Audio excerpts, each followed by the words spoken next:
Hello, it's Rich from Planet PE. So let's see if you can hear what I'm saying. So if anybody is watching, just make sure you just like and comment and we can go from there.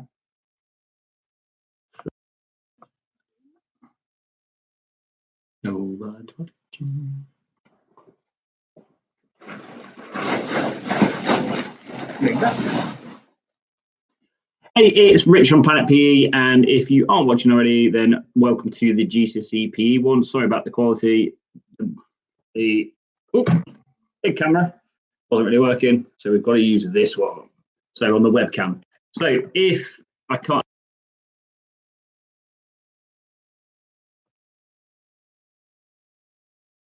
Thanks, Rosie. So, thanks for loving the videos. So if you aren't already doing it, then or watching the videos, then our feed is normally for the AQA one. So if you don't already watch that, then watch some of the videos. So Casper, what example do you do at the moment?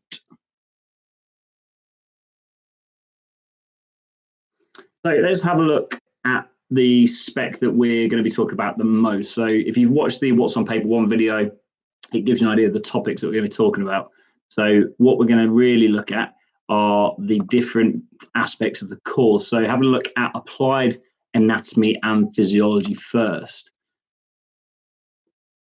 AQA, Casper.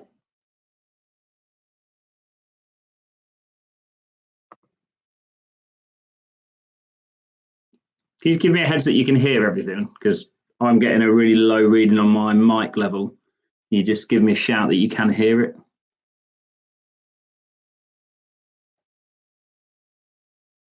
Perfect. Thanks, Rosie.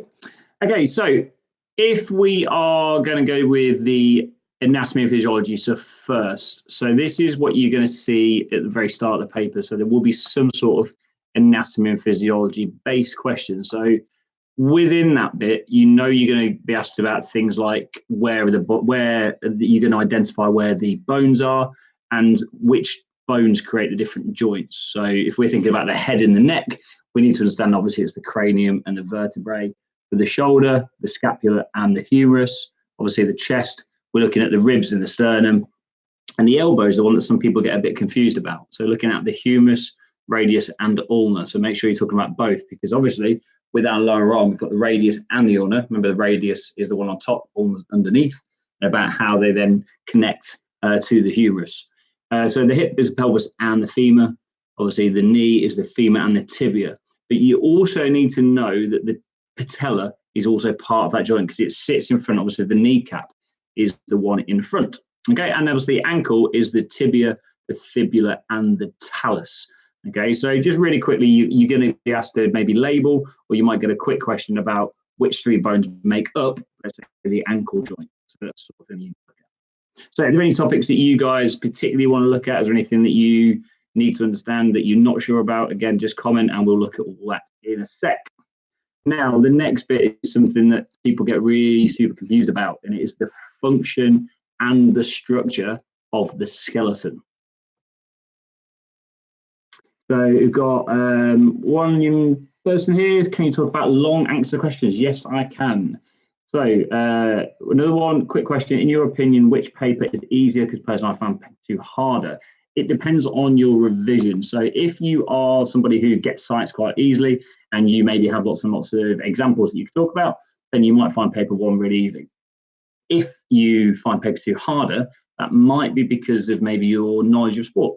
And that's normally a bit of a stumbling block, is where people maybe struggle to understand about what topics that you need to use for the different things. Okay, so if we look at the long answer questions, so we were just about to have a look at the structures and the functions of the skeleton. So if we have a look at the structures and functions of the skeleton, if I just go back to the document I had up that I seem to have lost, it is there. Okay, obviously we need to understand what the functions of the skeleton are. So try and comment in the comments now about what you think the structure of the the functions of the skeleton are. Let's see what people come up with. If I don't have some prizes, that'd be even better, wouldn't it? We could give away loads of prizes, but sadly nobody watches my channel, so I can't really get that. So Rosie has said we've got protection and movement. She would be correct. Blood cell production, yep. So we've got one, protection, support, mineral storage, shape, and type. Ooh, type. I'm not sure about that one being a correct one.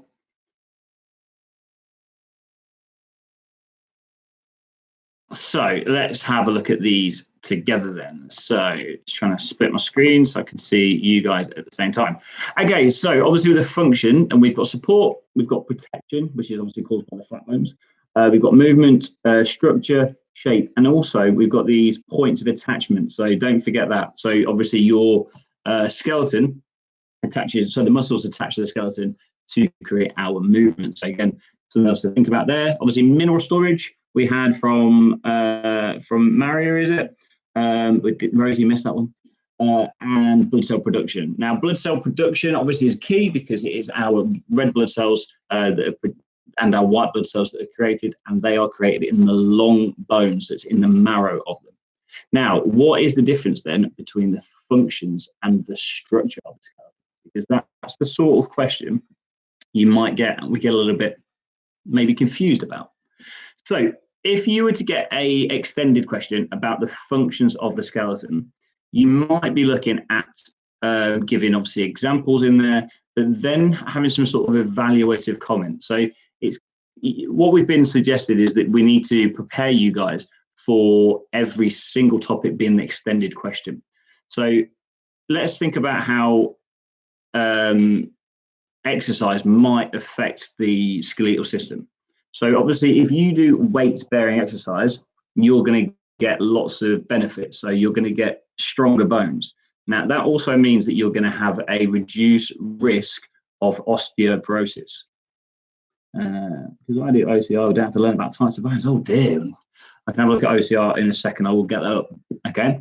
So you're going to be asked about things such as how training might affect the skeletal system. So whether it's OCR, EdXL, or AQA, this is going to be apt. So if we do lots and lots of weight-bearing exercise, our skeleton has to become stronger. So if I get my random speaker just here. So if I had force going through this point, this point, this point, my bones are going to get stronger here. Obviously, when we do exercise, we tend to do it in lots and lots of different angles, which means that the bones become stronger. So you get an increased bone density. Now, what that really helps with is the fact that as you get older, we get a reduced risk of osteoporosis. Now, what that is a thinning of bone. So, let's say your nan might fall over and she hits a hip on the toilet, and on the way down and tends to break it. It's because their bones are pretty much made of dust. Okay, so they're very, very thin. So if you did more exercise at a younger age, you would find that you would have a less chance of getting that. Exactly, poor nan, bless her. So if we do exercise, we find that we get stronger bones because those mineral storage that you said was a function is something that tends to happen at a much increased rate. So we get stronger bones in the same way that obviously we can get stronger muscles. Our bones also have that sort of thing. So for OCR and EdXL, I'm sure that you then look at the muscles of the body. So how many muscles do you need to know in your exam? Because in AQA, we need 1, 2, 3, 4, 5, 6, 7, 8, 9, 10, 11, 12, 13 in AQA. 11 for Rosie's. Rosie, can you tell me what yours are? The coffee's on.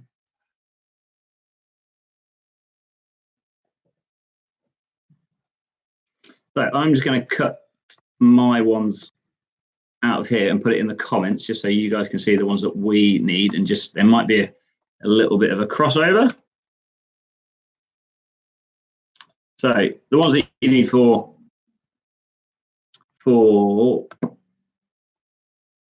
AQA are these ones. They've gone a bit funky, so it's not going to work to cut in there, so I'll have to say them. So in AQA, we need some ones that possibly you don't need in EdXL. So not sure. I think there we go. Okay, so in AQA, we need the following ones. So we need, sorry, because I'm going between two different screens at the moment. It's causing me a few little issues. Okay, so for AQA, we need latissimus dorsi, deltoid, rotator cuffs, pectorals, bicep, tricep, abdominals, hip flexor, gluteals, a hamstring group, so you don't need to know them individually. However, if you do A-level P next year, you will. The quadriceps, the gastrocnemius, and the tibialis anterior. So which ones of those don't you need for OCR? Sean, who's bricking it on Wednesday? I'm sure lots and lots of you are, hence you're here. So it's the first time I've done a live one, so a little bit daunted because there's only 9 of you watching at the moment. I don't actually know who any of you are, which is always a little bit worrying. So we don't need to know rotator, hip flexors, or tibialis anterior. Oh, okay then. So Rosie, do you need to know about plantar flexion and dorsiflexion? Because if you do, they're going to be quite important. So if you know the muscles of the body, you then need to know which of those muscles are going to be the agonist and the antagonist. So for instance, if I was going to do the bicep curl, then I need to understand, obviously, the bicep is the agonist, whilst the tricep is the antagonist. Obviously, if I then straighten my arm or go into extension, it then switches over. Now, one thing that people tend to get really confused about when we look at those sort of things is then we go to levers, okay, or what the lever's actually asking you to do. So what's your way of remembering the levers? Because we have a particular way of doing it that hopefully will be similar for every single spec. 1, 2, 3 FRE or 1, 2, 3 FLE. It depends if your spec uses resistance or load. Now, in the AQA exam last year, there was a real debate on Twitter that seems to be I get copied in a lot of about which lever it was for the bicep curl. So the question, I think, showed the bicep curl on the way down, so the downward face, so going into extension. Now, Rosie's saying it's a third class lever, okay? Rosie, slight problem there, and you'll see what that is in a second. So obviously what dictates the lever is what's in the middle. Okay, so if you think about, if I'm here, my bicep actually attaches that side of my elbow. That's how it can pull on the bone. Okay, so during extension, it can be a first, exactly that. Now, that's the thing to look at. So again, one of the tips, hopefully, from this is that you need to look at looking at the picture. So it might say in the picture from A to B, what is happening in position B. So really read the question, because sometimes you'll see that there's somebody going from here to there, and people don't always say what's going on. Oh, one of my students is hi Jess, how are you? See you tomorrow at school. So it's just making sure that you understand the movement. So as somebody's saying here, the lever can depend on what the movement type is. Exactly that. Now, with levers, okay, it's something that some people really struggle with. So Mayor saying, does the first lever occur in the neck, the second in the ankle, and the third in the arm? Yes and no. The first is the neck, absolutely, because if I go side on, okay, I'm here, my effort is always going to be here because the muscles are there, the weight of my head is always going to be here, and therefore we know that the fulcrum's in the middle. However, when you look at the third that you said in the arm, it depends on the movement. So if I'm here, I've got my fulcrum, so I've got the joint there, but the bicep attaches this side of the fulcrum. So that means that it depends, because if I am pulling this way, obviously the effort is that side of the fulcrum, so therefore the effort is in the middle. Whereas if I'm doing extension, it changes the class of lever. So just be aware of not just saying it's in the arm, because obviously there's quite a lot things going on the arm, but it's really about looking at which movement is occurring. So is it flexion? Is it extension? So that's the key thing to think about in there. Okay, so if we have a look at synovial joints, okay, so in AQA we need to know there are 2 synovial joints. Okay, if you do the comment, what are they? What are our 2 synovial joints known as? Okay, Rosie saying ball and socket. Yeah, that is one of them.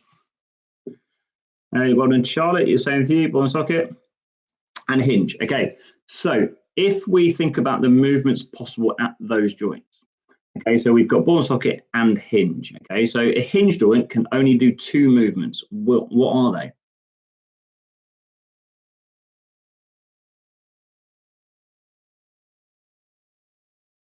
Okay, flexion and extension is the correct answer. So what you need to understand are the definitions of those. Okay, so if we think about flexion, we have a definition. So if I think about we've got an angle, okay, it is an angle which is reducing. When it goes into extension, even if it's there, the angle is now increased. Obviously, that is a really big angle. So flexion and extension, you need to understand the definitions. Now that could be a single mark question. You know, define flexion, define extension. Now, in our ball and socket joint, we have lots and lots of other movements. So what movements are possible, let's say at the shoulder, that maybe aren't possible at the elbow?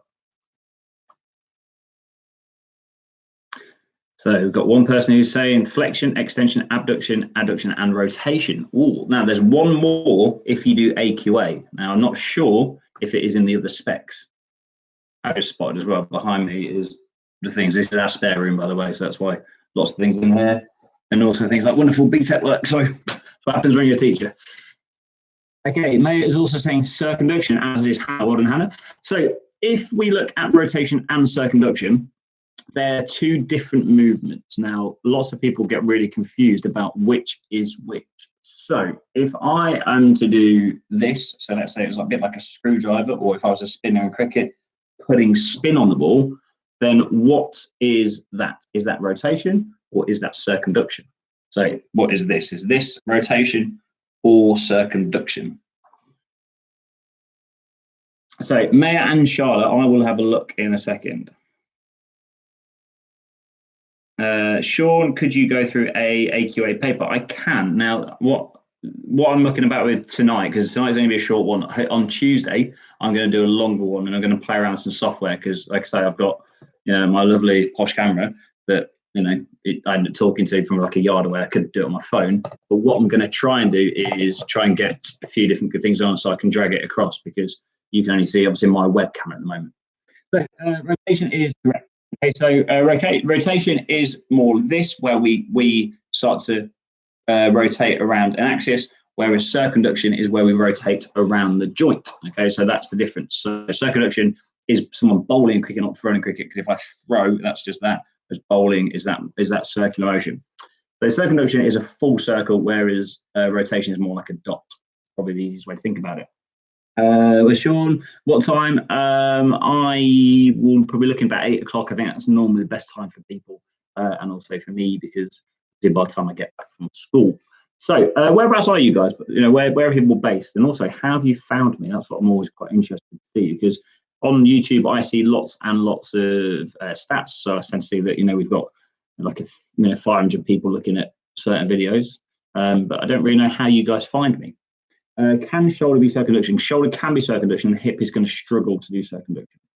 Okay, so the shoulder can do circumduction quite easily. The hip, not quite so much. Just looked at PE Help on YouTube. Oh, perfect. Okay, so make sure you subscribe, because I think we're nearly at 700 subscribers. Emma, so Jess, you told me about your channel, always self-promoting. That's pretty right. So I teach Jess. Thanks very much for that. We've got one person from London, not far from her. I'm also kind of London-ish. Sorry. So if we have a look at levers about mechanical advantage, I'm going to try and build a random lever here I can find around me, because I've not actually thought about this. So if we've got this as a fulcrum, and I have a bit of stuff from my camera as the lever itself, okay? So what we're trying to think about then is, if we are like that, okay, about what is in the middle. Now, where some of you need to look at is about the directions that you draw your arrows. So I'm an examiner for EdXL, okay, and I will be looking at for things like this. So if I was to look at having a weight like this, okay, on there. So let's say that is the load, okay. If this is going to be a first class lever, it's going to be tipping that way. If you draw your arrows going up, that's not going to be right, because it will always tip that way. So think about maybe thinking how it's going to balance. So my arrow's got to go down on the effort. I'm actually from Leicester, and I teach in a place called Hampton, which is in Middlesex. Not sure how to draw first, second, and third class levers. Okay, so if we draw them, bear with, I'll find a pen, which I should have now. So if we draw those levers, okay, every time we draw them, it's always going to be drawn. It's always going to be drawn as a box, as an arrow, and as a seesaw. Okay, so the way that it will look is something like this. Okay, so if I drew a first class lever, which is going to be F in the middle, so fulcrum, I'm going to draw it like that. Okay, so I'm going to have there. Now, what I need to think about is which direction the pitch is facing. So I'm going to go for a box, which is going to be my load. And then I've got my effort, which is going to be an arrow. So that is a first class lever. Okay, so we've got the fulcrum in the middle, always draws a triangle. The load is always drawn as a box, and the arrow is always going to be the effort. Now, the reason you draw, does it matter which way around? Left? Yes. So, Charlotte, if you drew it the wrong way around, so if you had a picture of somebody, let's say like this, okay, the load is there. Now, if I'm facing that way, that's perfect because the load is my face, that all of that weight of my face is being held up by the muscles at the back. If I was facing this way, it's not going to be the same. So just make sure. So if you had a basketballer, for instance, shooting, have a look where their tiptoes are. So if I did a second class lever, I'm doing my triangle as my fulcrum. I've got the effort in the middle, and I've got the load obviously working downwards. It's going to be like that. So if he's on his tiptoes that way and it's doing there, you've got to make sure that it's facing the right way. So it's just making sure that you know it's in the middle, but that it represents the picture that you're seeing. I just worked out why it's a bit dark. Give me 2 seconds. Let's put the light on because this is why I can't see him too well. Boom. Slightly better. Okay. So that is it. And then obviously the third class lever, we just end up with the effort in the middle. So with the F-I, yeah, the effort in the middle. Okay, so obviously the arrow goes the other way around. Okay, now in your exam, you might be asked to evaluate so the effort is always provided the muscle. Yes, it is. Okay, effort is always the muscle. The fulcrum is always the joint. Easiest way to think about it. And obviously the seesaw bit you're drawing are actually the bones. Okay, probably the simplest way to think. Now, in your exam, you might be asked to evaluate or to discuss mechanical advantage. So what is mechanical advantage? Welcome to those people who just joined us. Just lost someone as well. Sad. So what is mechanical advantage? I have no clue. Fantastic. Okay, that's not a problem. That's why you're here. Please don't worry, I'm not taking the mic. Again, nobody, okay, when the effort arm is shorter than the load arm. Yeah, pretty much. But it depends if it's the way around. Something divided by something. Okay, so if, again, I drew a slightly larger version here of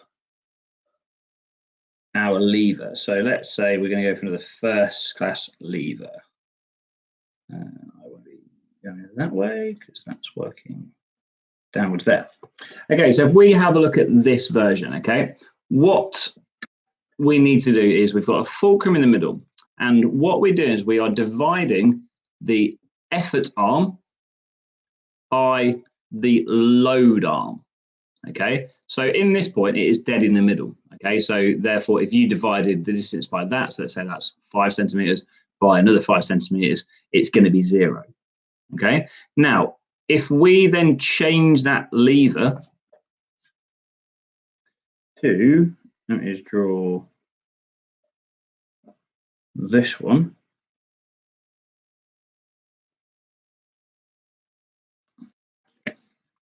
Okay, so this one, which is a second class lever, we've got the distance which is changed. So the fulcrum is now there, the load is here, and the effort is right at the end.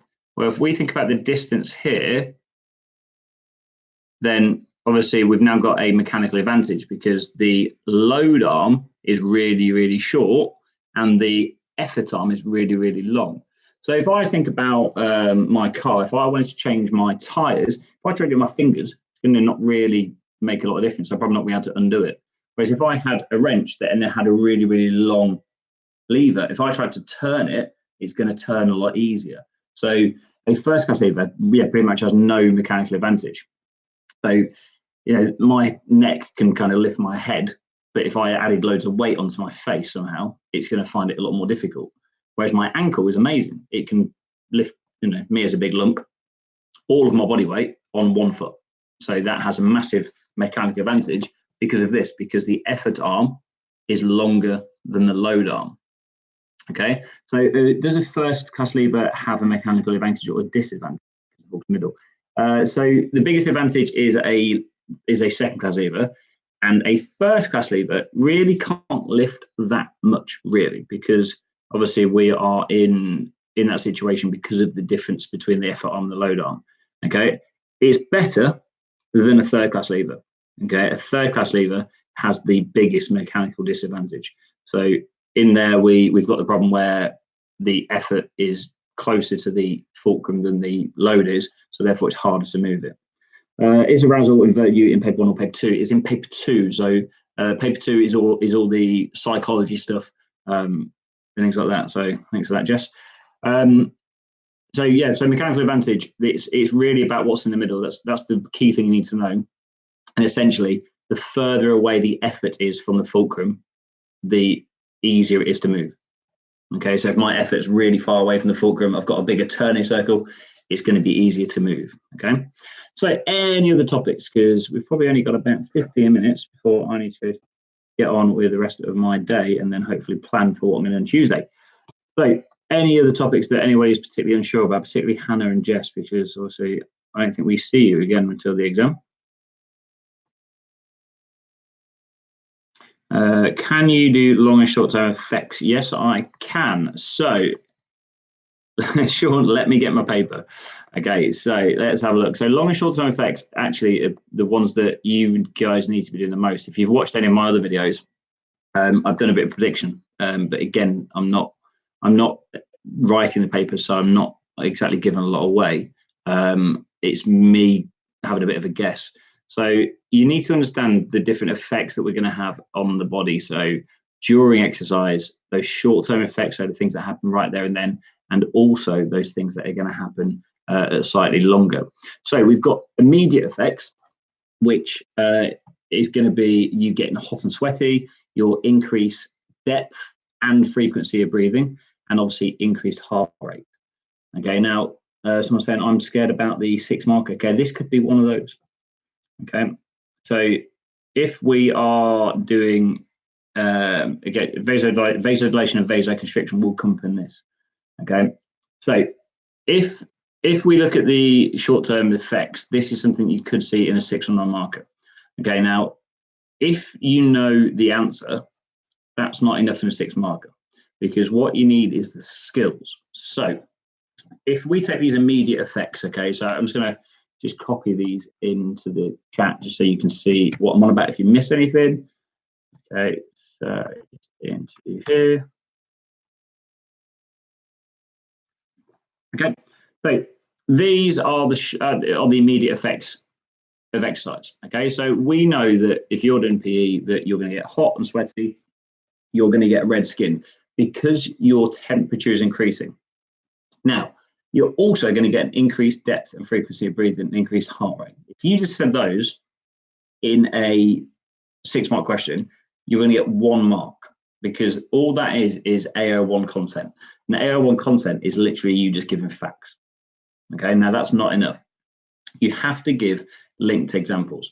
So if you're saying evaluate them, why is what we're looking at. So why do we get hot and sweaty? Why do the depth and the frequency of breathing increase? And why do we increase our heart rates? Sean is clearly now moving on to thinking about his English. Okay, Rose, looking at vasodilation. Okay, so vasodilation is the key thing. So and when you were talking about vasoconstriction, vasodilation, that's exactly what we're looking at. So the reason that you get hot and sweaty is that the blood vessels open up. So it's what we call vasodilation. Okay, so they dilate to promote more blood flow. So as you're getting hot, you'll feel your skin get warmer. you will get red because the vasodilation of those blood vessels, particularly if it's around the skin, is the capillaries. It means that we're going to be able to release heat. So Maya's saying vasodilation is when blood vessels dilate to increase blood flow. Okay, if you're saying vasodilation is when they dilate, talk about vasodilation is when they increase in size or allow more blood flow through, because if you just say dilate, you've just repeated what's in the question. Vasoconstriction when blood vessels constrict to decrease blood flow. Okay, yeah, so we're talking about increasing their size or decreasing their size, or their lumen, you should say. That's the thing that you need to look at. So the effect of those things happening is your AO2 stuff. So the fact that my heart rate increases is great, because it means that we can then supply enough blood to the working muscles, enough oxygen. But the key thing is that carbon dioxide can go out, because we don't actually use a lot of oxygen. We're not very good at it. What tends to happen is that we create a lot of carbon dioxide when we exercise, and that's what we need to get rid of, and that's why heart rate increases. So your oxygen consumption is your primary focus, which is quite easy. But what you need to do for evaluations is then think about the things that happen slightly further down the line. So you've got your immediate effects that I just copied in here, and then we have the short-term effects. So short-term effects, I will just copy and just help you guys out again. So these are the short-term effects, okay? And with short-term effects, we mean about the things that are going to happen between 24 to 36 hours after exercise.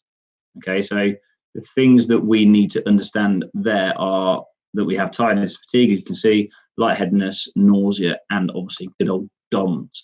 Now, these aren't things that happen straight away. These are things that happen because of your exercise.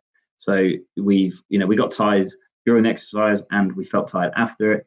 We then got DOMS, so delayed onset of muscle soreness. Now, there are ways we can reduce those short-term effects, and that is about recovery. So if you know about recovery, stick them in the comments now. So what are the different ways that we can use to try and minimize maybe DOMS and also help our recovery? Can you talk about gaseous exchange as well? Oh, we love gaseous exchange. Gaseous exchange is really, really easy. If you watch the video I did today, you will see that I've talked about that already, which is kind of super easy. So Maya said ice baths, absolutely, really good form. But again, obviously there's problems with ice baths because we've probably not all done one before, because they are not the easiest things to do. Rose says light jogging and stretching. All you need to put there is a cool down. So cool down is away from there. Maya says I like about the trees, it helps. Oh, fantastic, thank you. Because I was walking the dogs today and I thought I'd try that one. So gaseous exchange happens in the alveoli. Yes, it does. So Sean, what are the different factors that assist in gaseous exchange?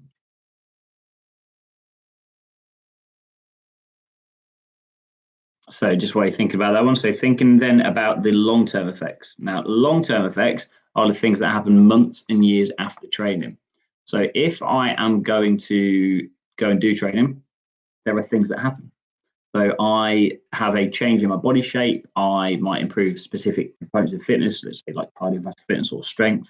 I'm going to then improve those, and I might then eventually get an increased size in my heart. So what we call hypertrophy or cardiac hypertrophy. Okay, now with that means that we then get bradycardia, which is a lower resting heart rate. Okay, now in your 6-mark question, you need to talk about those sort of things. So you have to talk about how one thing relates to the other one. So the fact that I did training for weeks and weeks and weeks meant that my heart increased in strength and size, called cardiac hypertrophy. And the result of that was that I had a lower resting heart rate. But the reason for that is because my stroke volume went up. Now that there is an AO3 point. Are there any short-term effects on the skeletal system? Because my teacher said there aren't any. There can be injury.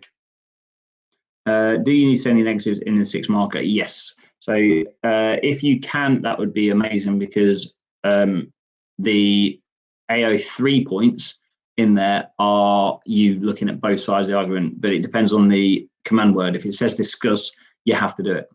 Now, what keyword should I learn to help me understand the question? Because sometimes I get confused what they're asking. You need to understand evaluate. You need to understand discuss.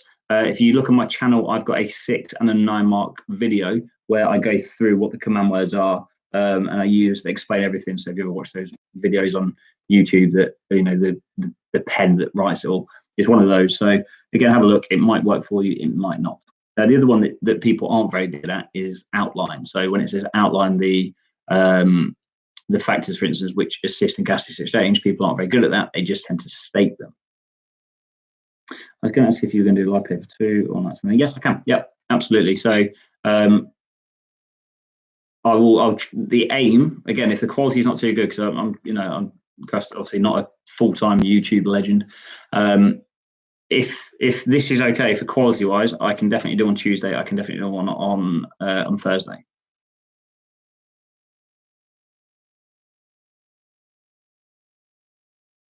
Oh my God, thank you. It would really help. Perfect. Okay. So if you don't already, can you do maths as well? Sadly not, no. Although I could get someone to do maths, but he's from Devon and he has no real idea about how to use the internet.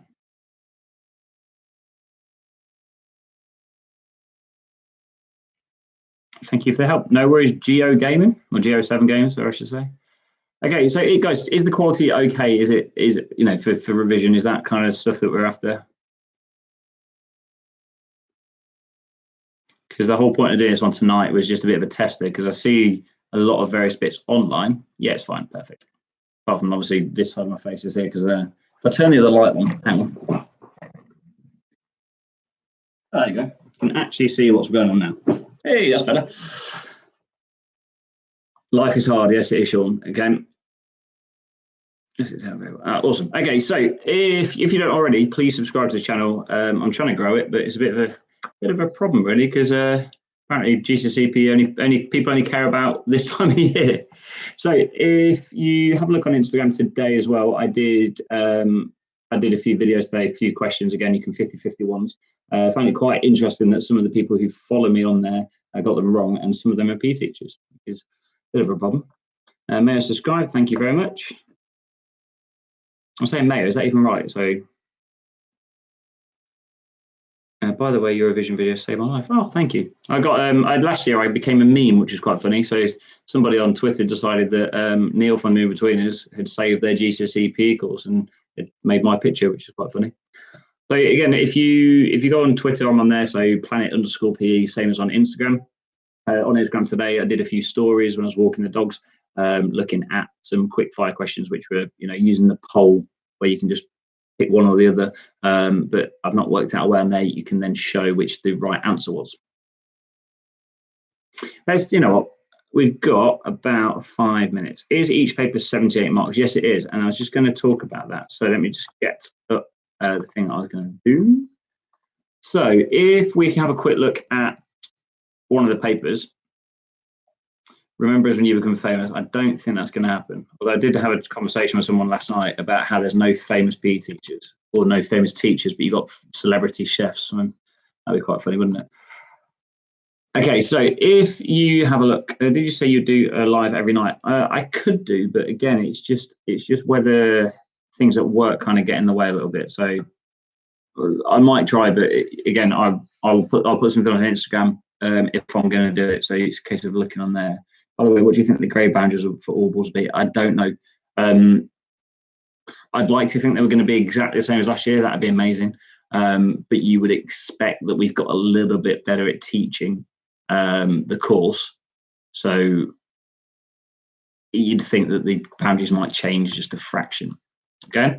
Now, if we have a look, Hugh Jackman was the PE teacher of somebody who teaches at the place I work at. So Jess and Hannah, Hugh Jackman was Mr. Owen's PE teacher. So if I just have a look very, very quickly at the paper one for last year.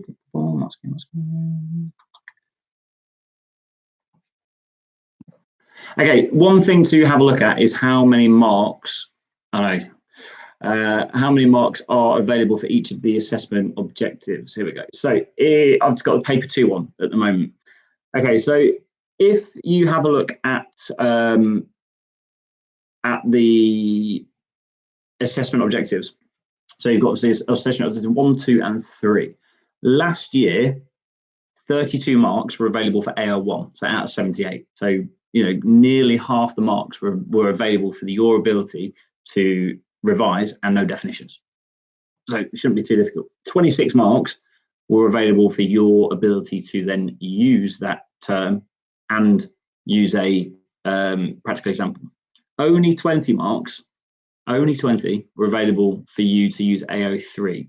Okay, so AO3 really only comes in the last 3 questions, kind of. So there were 12 marks in the last 3.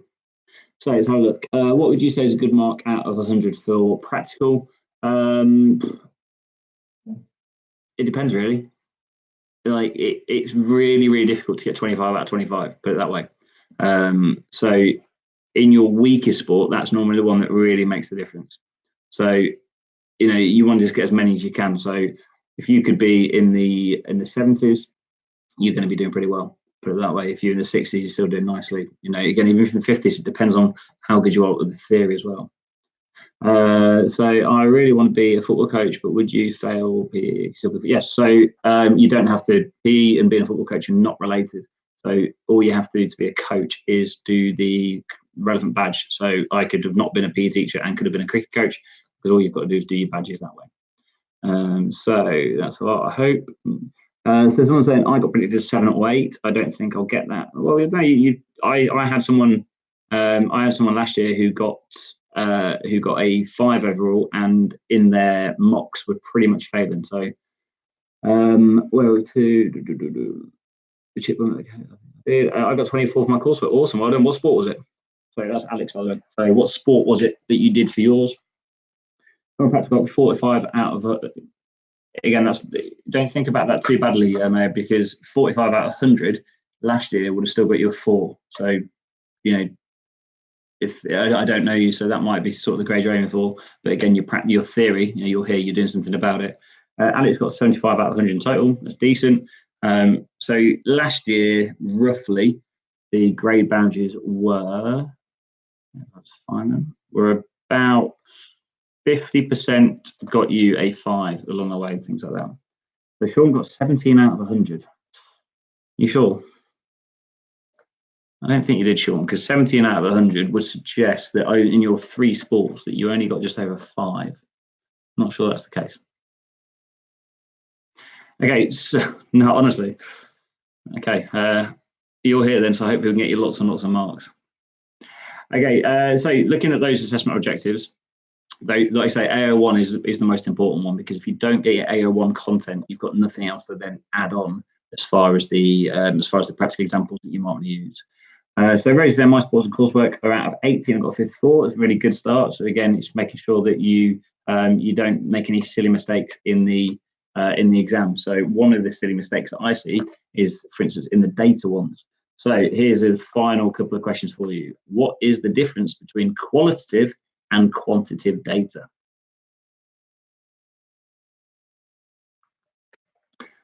Jess, so the grade range missed across some region. Yeah, there's only ones who've got Jess, because no other ones exist. It changes every single year, so that's why we can never be completely certain on the grades that anybody's on. So when people say, "Oh, what do they get on practical?" It's almost irrelevant, because the boundaries will change every year because they're done on a curve.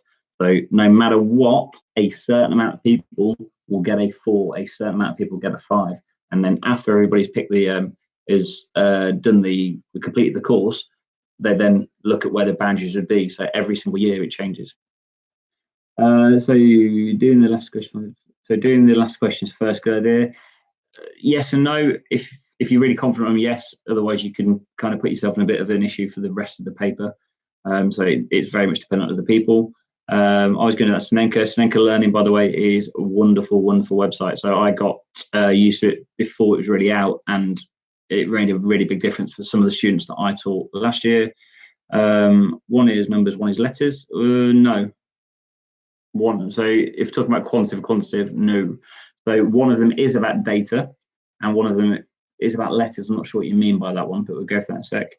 Azza is saying quantitative is numerical and qualitative is not numerical. That's not specific enough, but again, I see what you're trying to say. Last year, only 20% of students got a 7 or 9. nationally or at your school, because that's very different. So Alex saying quantitative is objective and qualitative is subjective, and that is completely correct. Okay, so quantitative, do we need to know definition of circumduction? Yes. Quantitative is objective, and what that means is that it is an opinion. So I could go and do a survey, I could go and do a questionnaire, and from there I would be able to get an opinion of somebody. Whereas qualitative is subjective, which means that it's somebody's opinion. So quantity is all about numbers, qualitative is all about maybe people's opinions.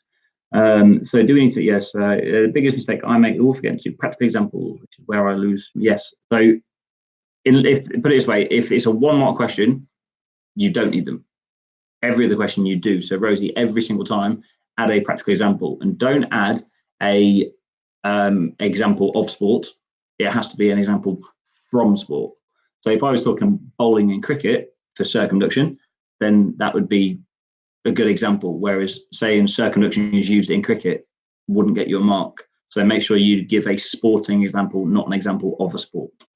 What is the definition of circumduction? Circumduction is rotation around the joint. So this is circumduction because it is rotating around my shoulder joint.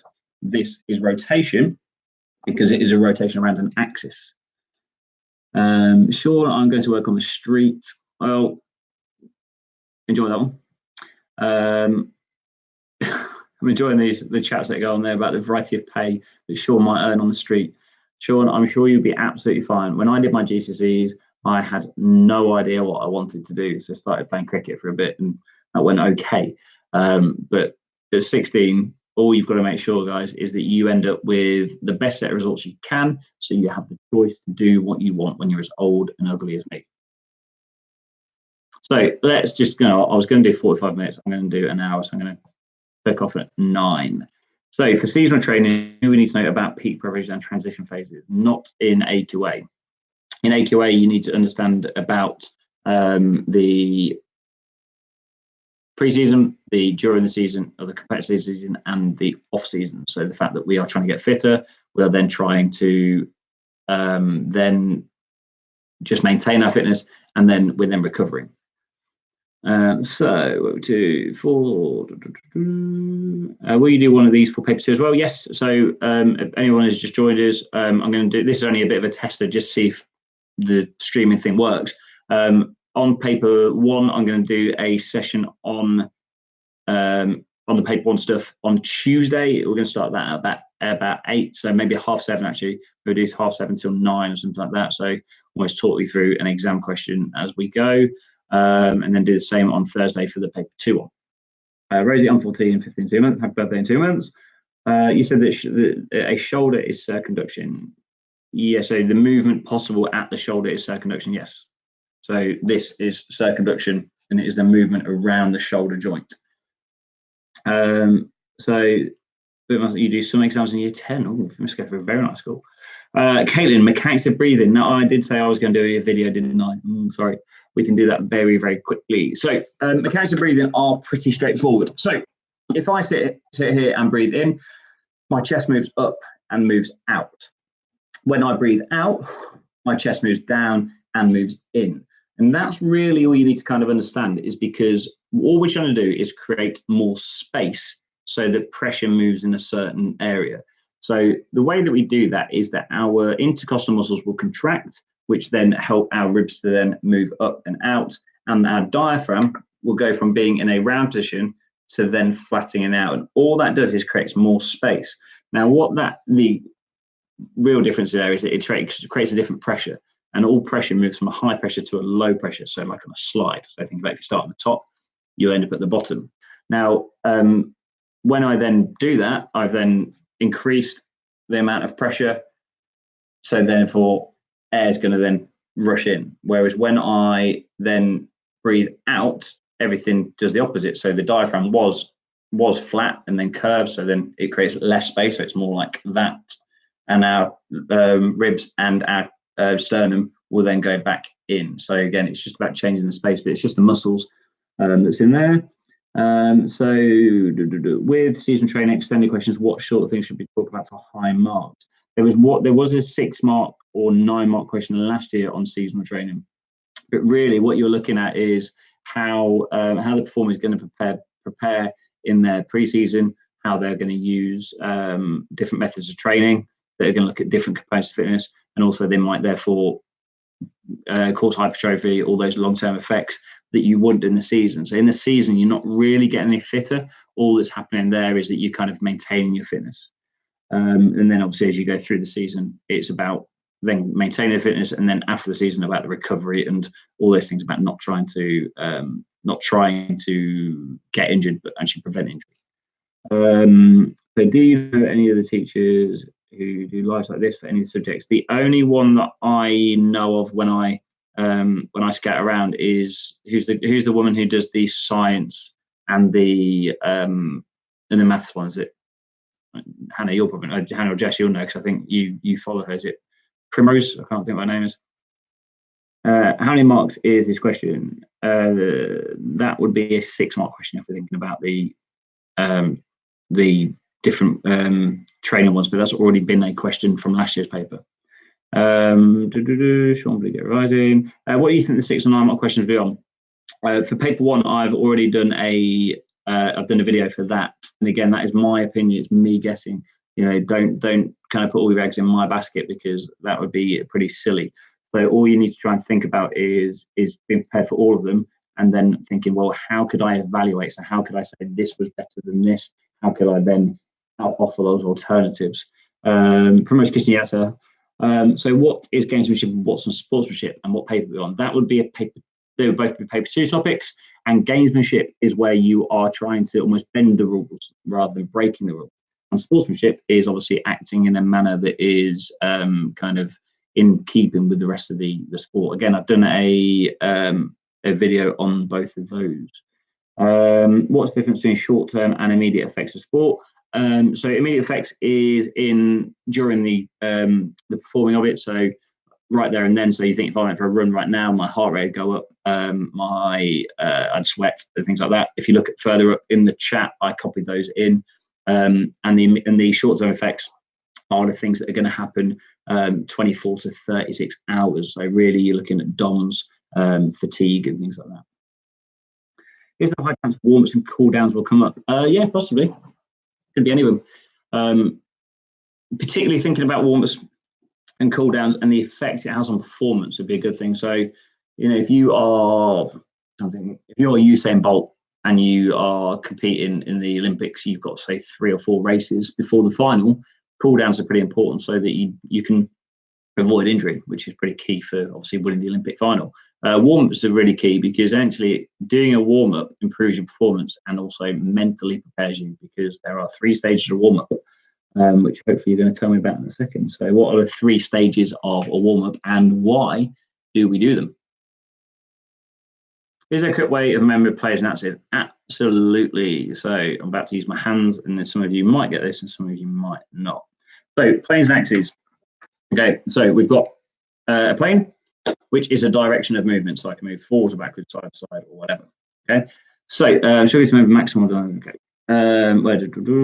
let's have a look at the answers coming through. I'm going to finish the planes one, and then I'll have a look at those. Okay, so the planes. So there's 3 different planes of movement. Okay, we've got a sagittal plane, which is moving forwards or backwards, and the way you define that is that we have the body, which is divided into 2. So if I made a left and a right side, here sagittal, side to side. Okay, and I can move forwards or backwards. Easiest way to think about it, forwards or backwards. Okay, I then have a frontal plane, which is a front and a back. So imagine I got chopped through here. I've got a front and a back, and when I move that way, it's going to move like this. Okay, so abduction and adduction are examples of a frontal plane of movement. I've then got a transverse, which is a top and a bottom. Okay, now think about that. I'm going to move a bit more like this. The way to remember them as far as how they come together is that a frontal plane always goes with a sagittal axis. So we fall sideways, which kind of makes sense. If I move part of them, I fall sideways. So we have frontal and sagittal, and there's a few other ones for the other ones, but off the top of my head right now, I haven't got them written down. I can't quite remember them, because someone told me the other day, and I thought that was quite good. So if they've got, I'm struggling to remember dynamic explosive strength and static strength. Here's a way to learn them. do you mean the definitions or just what they are? Jess, sport-specific activity is one of them, yes. Rosie, pulse raiser, mobility and stretching, no. So they would all be relatively similar. So pulse raiser, yes. The mobility stuff is the stretching part, but then you're missing your third one.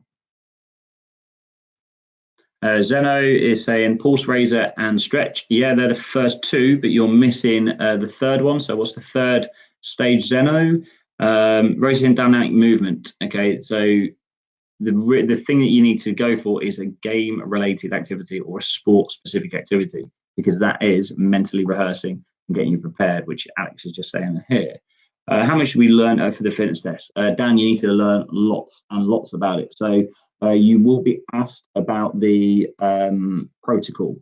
So in last year's paper, I think they were asked about the vertical jump test and exactly how it happens. So you need to understand maybe the distances that you'd measure, how you do it, and obviously the component of fitness that it tests.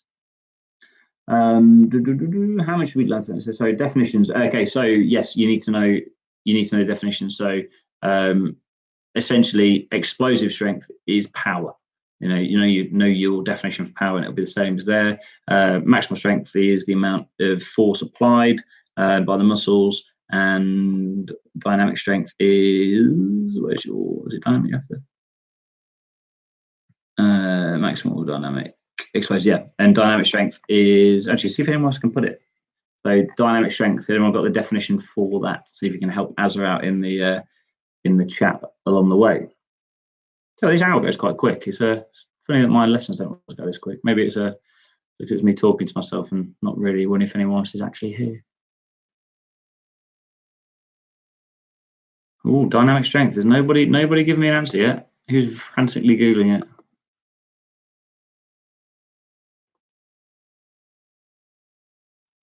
Greatest amount of power that can be applied while moving. Yeah, it's not a million miles away. It's not. I talk about Goldilocks terms. Okay, it's not quite a Goldilocks term. Henry, nice you join us. I don't think I've seen it yet. So cardiovascular system, what you'd like to look at, or we can stand that. Yeah, well, that'd be nice, Jess. Make my life a lot easier. Okay, so anybody? So still waiting for somebody to give me the proper definition here for dynamic strength. Dynamic is a form of active movement that isn't about holding a stretch. And Zeno, that's quite a bit vague. I don't really like that one.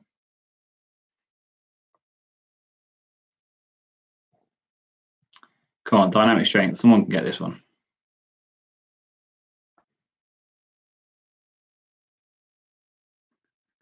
Amount of force exerted with movement whilst in movement. Yes, that would be a very good example. Well done, Josh. Okay, so we were just on the effective exercise kind of a second ago. We did levers at the start. Planes and axes we've just gone through. Oh, here's one for you then. Okay, can you define health and fitness? And how could somebody be fit but not healthy? Oh, that's a nice one to finish on. So we've got 2 minutes left. So give me the definition of health and the definition of fitness, and also then looking at how could someone be fit but not healthy? That could be a 6-mark question.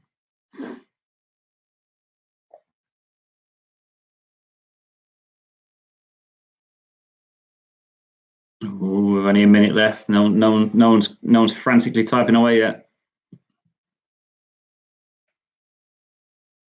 Health, no risk of disease or sickness. No, that's not quite a good one. Health is a physical, mental, or social something I forgot. Okay, health is a complete state of yes. Okay, so if you put Az's and Josh's together, that would be the right answer. Yeah, I guess that one, merely the absence of disease or infirmity. Health, the mean tool. Yeah. Okay, pretty good with those ones. Okay, so not seeing. Yeah, so good, Alex. The fitness is the ability. I like to meet the demands of the environment, not cope. So yeah, Roland Rosie. So how could I be fit but not healthy then? So Dan's saying you can have a high level of physical fitness, but you could be injured, meaning you're physically healthy. Easiest one. Well done, Dan. So yes, I could be fit, so I can meet the needs of my environment, and so therefore I could have the right cardiovascular fitness. I could have enough muscular strength. However, I might be ill. Easiest one. I could be ill. Okay, so Paula Ratcliffe, who holds the world record for the women's marathon, had asthma, so she was fit but not healthy. Paul Scholes, I think, had asthma as well. So again, those sort of things means you would be fit and not healthy, and that is the sort of thing that you might see as a 6-mark question. Okay, so thank you, Azza. Thanks for attending. So you had, I think, about 16, 20 people on the way. If like I say, if this is the sort of thing that will be helpful for people, please make sure that you send people my way on Tuesday. So on Tuesday at 7:30, we will do a paper one look through, and again, I'll answer the questions that you guys pop up in the chat along the way. Always to help us, guys, try and get people to subscribe to my channel. YouTube make it incredibly difficult and actually impossible for me at the moment to really do anything else with it. So see you tomorrow, Jess. See you guys. Thanks, Dan. Thanks, Josh. Thank you, Alex. I'm very helpful. It can be occasionally. Oh, as a subscribe, yes. I think you might be my 700th subscriber. Thanks, Noah. How long will it be on Tuesday? I reckon we can probably do an hour and a half without blinking an eyelid, because you think we've done an hour and 1 minute already, and really we've only scratched the surface. But what we'll do on Monday is we'll do a lot of the paper one topics, if anybody needs paper two along the way. So if you go, when I finish this, I think I've set it up that you can still watch it 4 hours after we finish. When will the streams be? The streams will be on Tuesday. I may do one tomorrow, just a quick one, but the big one will be on Tuesday for about an hour and a half. So starting at 7:30. 701. Whoop, whoop. Thanks, Jess.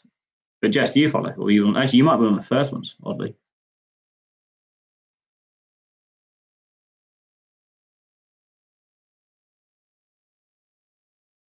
Right, logging off now, guys. So again, please tell your friends and everybody you know that you've ever met, and even people that you haven't met before, and you just meet in the street, that we are doing a revision session on Tuesday at 7:30 on paper one. I won't do it tomorrow because I'm out tomorrow. I'm going to see a comedy tomorrow. But yeah, won't be around tomorrow night, but we'll definitely be around on Tuesday and Thursday for paper one, and then paper. All right, see you later, guys.